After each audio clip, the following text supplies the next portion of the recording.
Hello everybody and welcome to another episode of Amps in the Axe FX3. Today we are checking out a pretty famous and very awesome amp, the Dumble OD Special. Guys, this is your first time here, or if you've been here before, guys, make sure you are subscribed. I do lots of cool things here.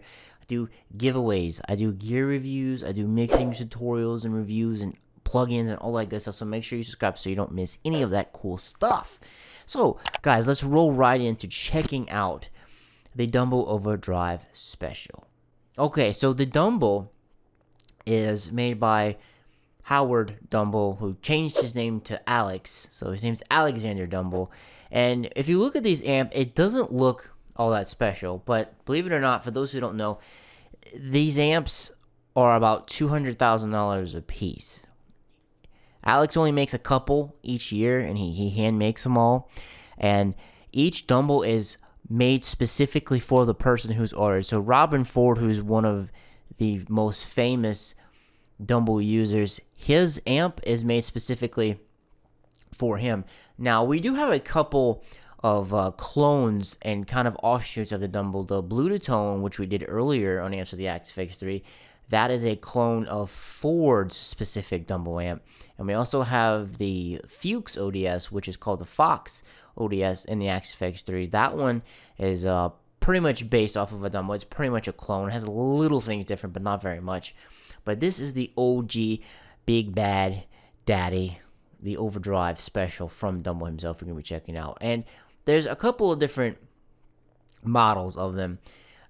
They're the most, I won't say popular one, or the one that you see a lot, is the HRM one. That it stands for Hot Rod and Marshall. That one has a dedicated Hot Rod Marshall circuit in it. That is one of the ones we have in here. That's actually the one that Cliff owns. So the HRM mid, the one that we have in here, that one's based off of Cliff's one. I think it says in here his is number 200 something. It's up here. Yeah, 213. That's the one that Cliff specifically owns. I read I forgot where I read this at, that it's kind of hard to find the circuits without the HRM in them, because Cliff searched a lot for them, and it is really, really hard to find them. And let's see right here, it lists for $225,000. By the way, this is coming from EX Amp Guide. I'm going to put a link to it down in the description if you want to check it out. You want to read up on all kind of cool stuff about Dumbles and all the amps in the Axe FX3, actually. So Larry Colton, John Mayer, Santana, Keith Urban, SRV, Eric Johnson, Joe Bonamassa. A lot of badasses use Dumbles. And I think John Mayer got one very recently. He paid like, I think, $250 for it or something along with that degree. I know we've been talking a lot. These are Ford's settings if you would want to copy them or kind of base your stuff off of them. So the amp itself, it has a clean channel, and it has like the overdrive section. For the input, there's a normal and a FET, and the FET has a different impedance. All of the ones in the Axe FX are modeled off of the normal input, and we have all of the different switches. So the names of them have kind of changed a little bit. So the Ford amp, we have the Ford amp with the preamp bypass engaged, and we have it with the preamp bypassed.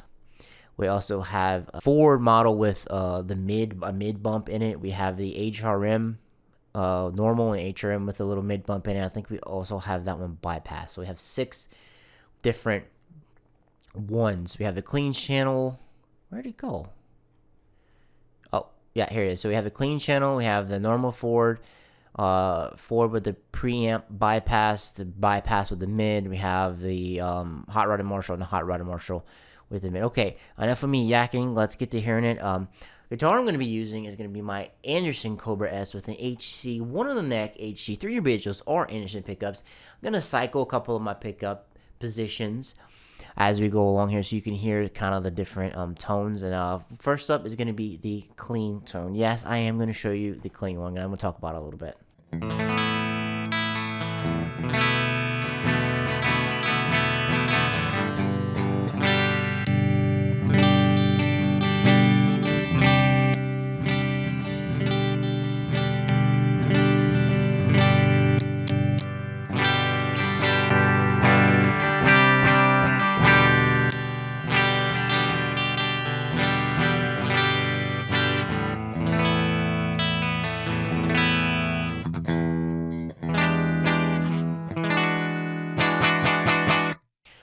My clean tone favorite position is when I'm using my parallel position for my bridge. Look right here. Kind of thins it out a little bit, but if you look right here, I did not change a whole lot. Hold on a second. Let me adjust.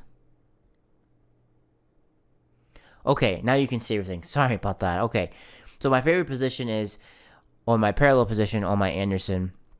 I did not adjust very much for the clean tone. I gave it a little more mids, which is surprising because I had to scoop a lot of mids. Gave it a little bit more treble. That is it. That's all I did for the clean tone. On every single channel of the Dumble, the thing that surprises me the most is that this thing has a awesome clarity to it. Like, it will punish you if you're playing as bad. It's so nice and so clean. IR I'm going to be using is going to be ML Mega Green 57C. It's based on a oversized Mesa cab with some of the best Celestian greenbacks ever made in it. Now, okay, these are the official Dumble IRs, the Rumble. That's kind of the ones that were matched with the cab that came with it. Let me play a little bit from it and I'll go back and forth.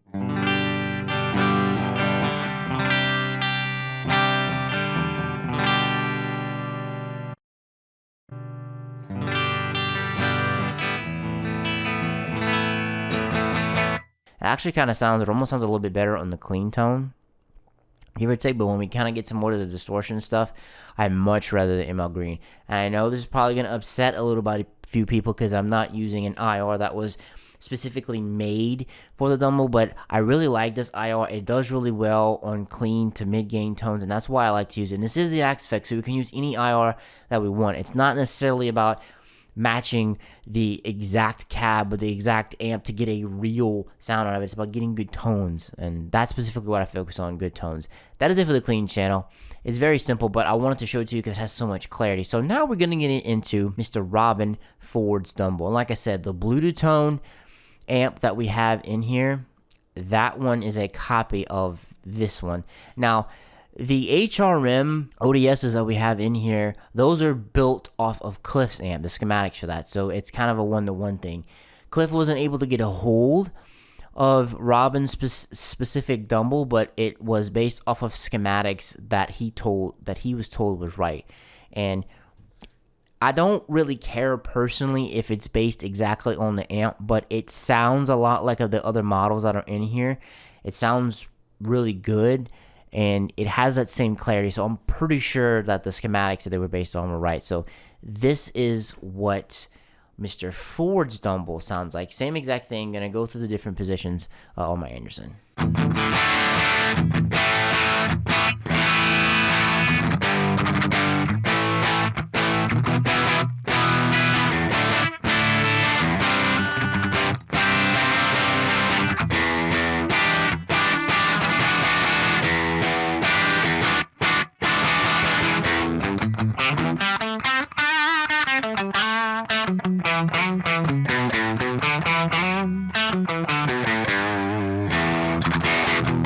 Once again, it has that same crystal clear clarity to it. So you do have an input drive, you have an overdrive. You can mix and match them to kind of get it exactly how you want. I kind of like the input drive down a little bit, and I like to put the overdrive up a little bit more. The biggest thing that surprised me about these amps is that they have a lot of gain, but it's good gain. It doesn't get out of control. It doesn't get stupid, crazy, or anything like that. Because when I've heard of a Dumble, I've kind of always associated it with kind of like clean tones and like jazz and like light rock type of stuff. But these things can really go to town with a lot of good gain if you let them. So let's see what this sounds like with the Rumble IR. And I'm using like the same exact settings pretty much for both IRs like I just showed you.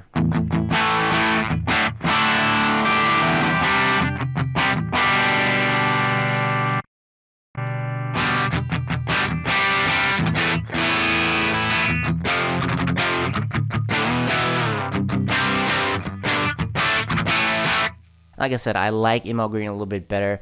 It's not as MIDI, and it's a little bit bright. I can probably pull it back a little bit. That was on the bridge, and let me cycle to different pickups.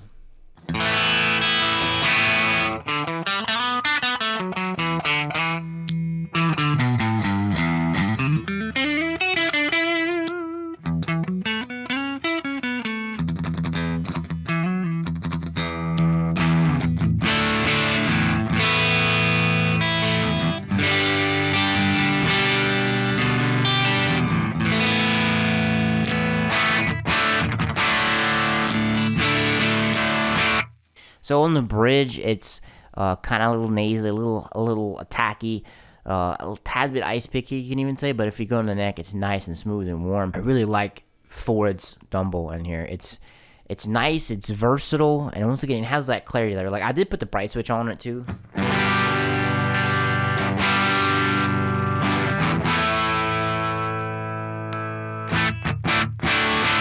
I like it with the bright switch on. Probably if I was recording, I may turn it off a little bit, because kind of when you sit in the room and you dial in tones, that human ear tends to like a little bit brighter tones. I probably could even pull a little bit of the Actually, that's better when you pull the treble out.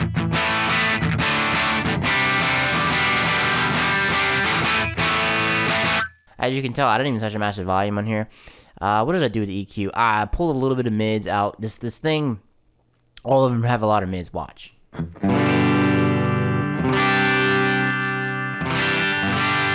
I just pull a little bit of mids out of there to clean it up and make it kind of less hectic. And that's Ford's Dumble. It's really fantastic. Let me show you a little bit more if we put a little bit more overdrive in it.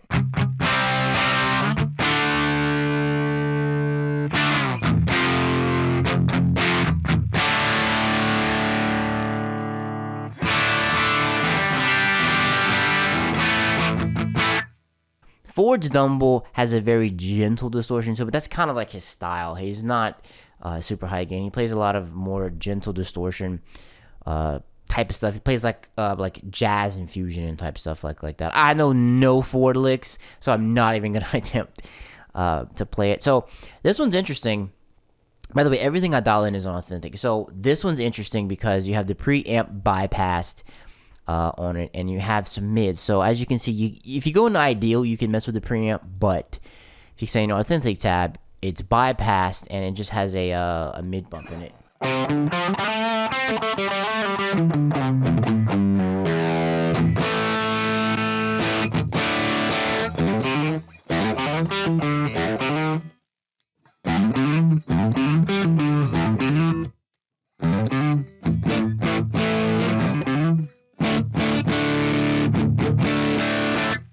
As you can see, that like the more like bassier and deeper pickups I get into, the kind of more nasty. Not saying nasty, but I don't see a use for the preamp bypassed models. I'm glad they're in here, especially with a mid bump.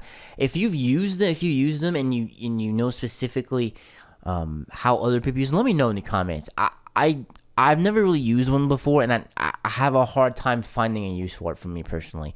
I mean, if you want to pair it with something like another pedal, I guess that's kind of what it's for. If you want to pair it with another pedal, but you just want the power amp, but you kind of don't want to go through the effects loop, it's kind of cool. You can bypass it like that.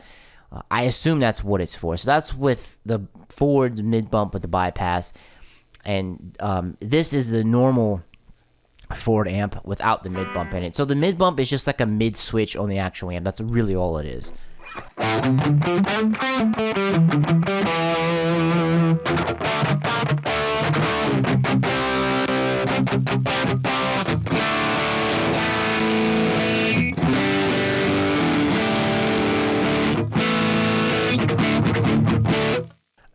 You see, with the preamp bypass, it gets absolutely crazy.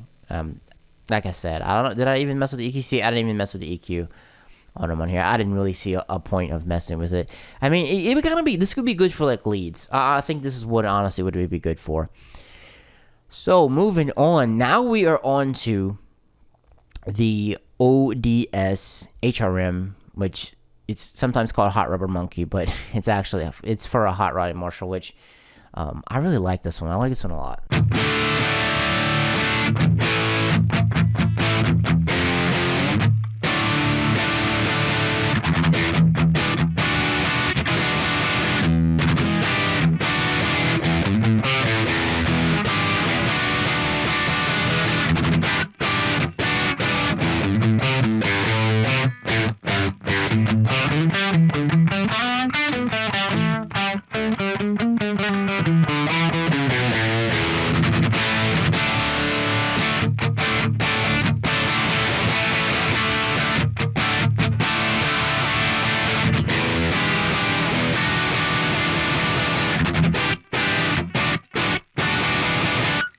This amp has a lot of mids. Because look up. It's the 125 that is the biggest like offender. Because watch, I'm going to pull some more out.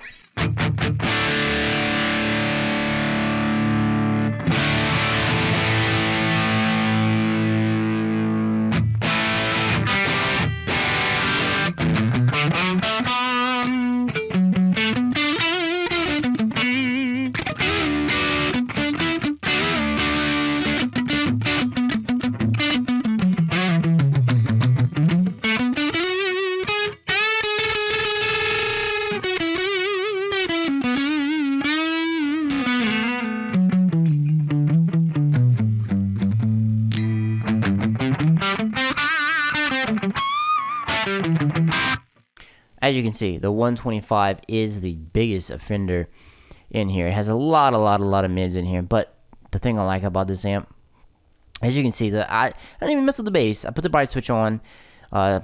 Just got done doing that. Scooped a little bit of mids. Let's push it all the way on the overdrive now.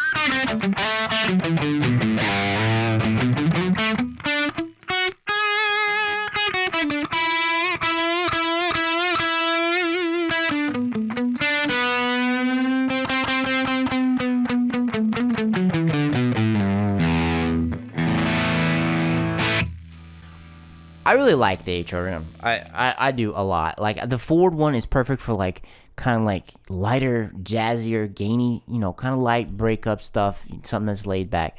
This one has a lot of balls. It goes all out. I mean, look, I got the overdrive pegged, and it's not getting out of control. It's not getting stupid. Now, if you put the input drive up like I did, it starts to get out of control. But the way I like the way it handles gain. I didn't expect it to handle gain like this, but it handles gain very well. Once again, I'm still using the same IR. Let me let you hear what it sounds like when we use the rumble with this.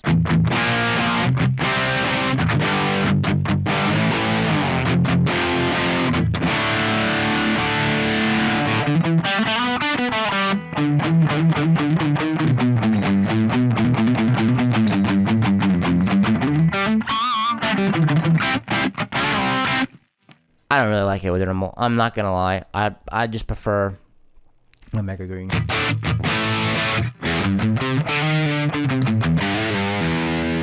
Does sound a little thinner with the Mega Green. Maybe we could actually put a little bit bass, put a little more mids.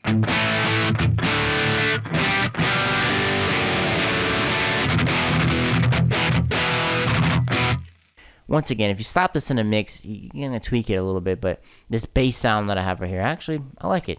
And like I said, I'm very impressed with these amps. Now, a little disclaimer before we go over the last one, and thank you for being with me for so long, 'cause I know this ran kind of long. I've never had a chance to play one. I doubt I ever will. I'll probably die before I have the chance to play one, because they're very expensive, right? And one of these amps is worth more than my entire house, and Alex only builds a few each year. I'm just very thankful that we have them in the Axe-Fx, and that I can even make a video on them, because they're they are the most expensive amp in the world right now currently in this 2021 year. And with the new Axe-Fx 16 firmware, I think it sounds great sitting here in my room. So let's go over the very last one. This is going to be the Hot Rod Marshall with the mid, and it's just the mid switch flipped on the amp itself to give it a little bit more of a mid boost. Go to the EQ. I actually took out less mids than I did on the other one, believe it or not. Let's check it out.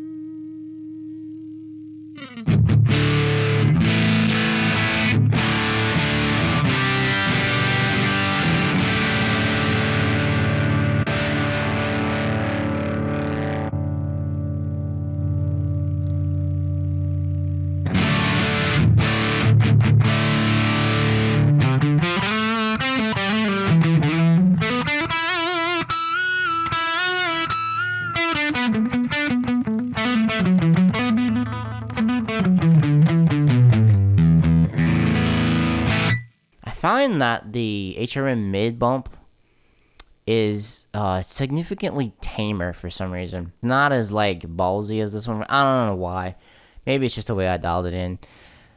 Even whenever you you put the gain up, I think the mid one would be very good for if you're using like a lead tone with it. But normally when I do my lead tones, I literally just modify the normal amp that I'm using, and just kind of go from there. So I don't exactly know if I would use the HRM mid.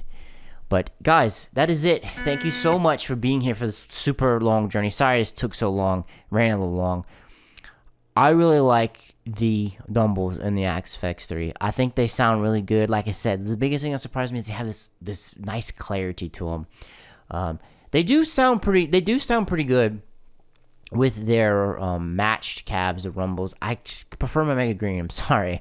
I use it in a lot of stuff, and I guess I'm just very used to it. The rumble ones are a little bit more meaty. They have a little bit more mid in them. They're not as thin sounding, I guess you could say. But my split position that I tend to use a lot is a little thin, and my bridge pickup is weird sometimes. Sometimes on some amps it has more mid, sometimes it has some. But anyway, so sorry for rambling. Guys, thank you so much for sticking around and watching this video. If you thought this video was cool, leave me a thumbs up. I greatly appreciate it. Guys, coming up next on Amps of the XFX 3, we're going to be journeying into more territory that if I don't get this right, I'm going to make a lot of people mad, kind of like I did on the Matchbox. The DC30, the matchless that I did right here. Back up. Yes, Matchbox, the matchless right here. We're going into Plexi territory. Oh yeah, so we have more Plexis than we need in the XFX. Let's just admit it. So I'm gonna be going over all the 50s in one video. That's gonna be part. I'll just do them as separate ones. I'm gonna do all the 50s, then I'm gonna do all of the 100s. I believe these are modeled off of the originals, and they're not the reissues. The reissues are some of the first ones we cover here in Amps of the XFX 3. So we're gonna be checking out all of these. Lots of Plexis, and look where we're getting. We are going to be getting into the block letter. Oh, yes, one of my favorite amps in here. We got the block letter. We have the Recto. We have the Shiva. We have the Ruby Rocket. We have the Saldana. Woo! We have this. Yeah, we got lots of good stuff. Making our way into the S's. The P's and the S's and Amps of the XFX 3. Okay, guys. I know this ran really long. Thank you for sticking around. Really do appreciate it. Catch you in the next one. Peace.